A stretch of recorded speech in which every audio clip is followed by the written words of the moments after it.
शेतकऱ्यांनी आत्महत्या केल्या, त्यामुळे शेतकऱ्यांच्या कर्जमाफीचा प्रश्न हा अधिवेशनामध्ये पोहोचलाच पाहिजे अशी मागणी आता जोर धरतीये।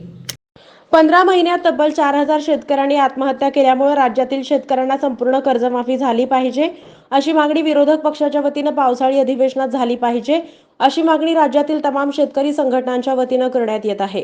सत्ताधारी आणि विरोधक दोघेही केवळ शेतकऱ्यांना समोर ठेवून राजकारण करतात, सत्तेची पोळी भाजून घेतात आणि त्यानंतर शेतकऱ्यांकडे दुर्लक्ष करत असल्यामुळे शेतकरी कंगाल झालाय।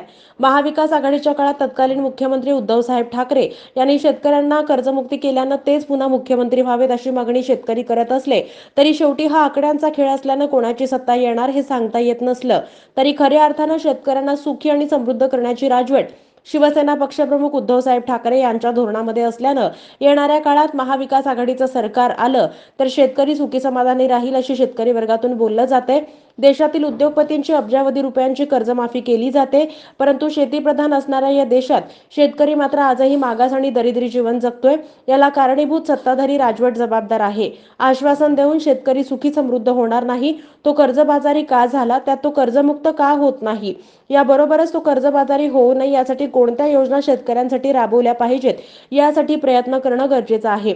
शिवसेना उद्धव बाळासाहेब ठाकरे पक्षाचे पक्षप्रमुख उद्धव साहेब ठाकरे आणि युवा सेना प्रमुख आदित्य साहेब ठाकरे हे खऱ्या अर्थानं शेतकऱ्यांचे राज्य देशामध्ये आणि राज्यांमध्ये यावं यासाठी प्रयत्न करत आहेत।